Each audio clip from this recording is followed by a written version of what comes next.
शनिवार को समाजवादी पार्टी के प्रमुख राष्ट्रीय महासचिव प्रोफेसर रामगोपाल यादव ने बड़ा बयान दिया है। उन्होंने कृषि कानूनों को काला कानून बताते हुए भाजपा पर देश के लोकतांत्रिक मूल्यों की हत्या करने का आरोप लगाया है।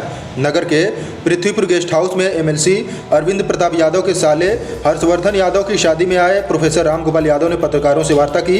उन्होंने कहा कि कृषि कानूनों के विरोध में सपा कार्यकर्ता पूरे प्रदेश में सड़कों पर उतर चुके हैं। भाजपा सरकार ने सपाइयों पर 50,000 फर्जी मुकदमे लगा दिए हैं। अरुणाचल प्रदेश में चीन देश की सीमा के अंदर घुस आया है। केंद्र सरकार वहां आंख लाल नहीं कर पा रही है, जबकि दिल्ली में किसानों को रोकने के लिए भाजपा सरकार कीलें लगवाकर सीमाएं सील करवा रही है। राम मंदिर के लिए चंदा होने के लिए मंदिर कमेटी के प्रमुख नुपेंद्र मिश्रा ने किसी को अधिकृत नहीं किया है। फिर चंदा कौन कर रहा है, इसकी जांच होनी चाहिए। राम मंदिर बनने की घोषणा होने के बाद भाजपा के पास कोई मुद्दा ही नहीं बचा है। पंचायत चुनाव में सिंबल देने के सवाल पर कहा कि किसी पार्टी के लिए सिंबल देना मुश्किल है, क्योंकि चुनाव की घोषणा के 10 दिनों के अंदर बैलेट पेपर छपना मुश्किल कार्य है।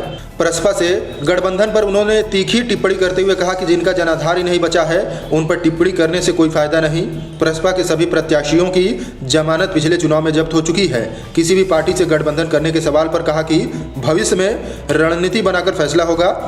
ऐसा है, भारतीय जनता पार्टी सारी लोकतांत्रिक मर्यादाओं को भंग रोजाना कर रही है और यही स्थिति रही तो इस देश से लोकतंत्र खत्म हो जाएगा। अब इस देश के नागरिकों पर निर्भर करता है कि लोकतंत्र में जिंदा रहना चाहते हैं या अथॉरिटेरियन स्टेट में जो पूरी तरह से एकाधिकारवादी व्यवस्था होती है उसमें रहना चाहते हैं। समाजवादी पार्टी लगातार चुनावों के लिए तैयारी कर रही है, लेकिन एक बड़ा सवाल ये है कि क्या ध्रुवीकरण हुआ, क्योंकि भारतीय जनता पार्टी के पास एक राम मंदिर का बड़ा मुद्दा है। काशी और विश्वनाथ राम मंदिर का मुद्दा तो खत्म हो गया। राम मंदिर का मुद्दा पहले था।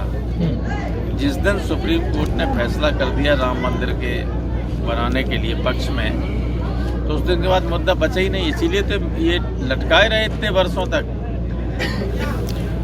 प्रभु साहब, एक बड़ा सवाल है कि प्रसपा सपा गठबंधन क्या हुआ क्या? कौन सी प्रसपा?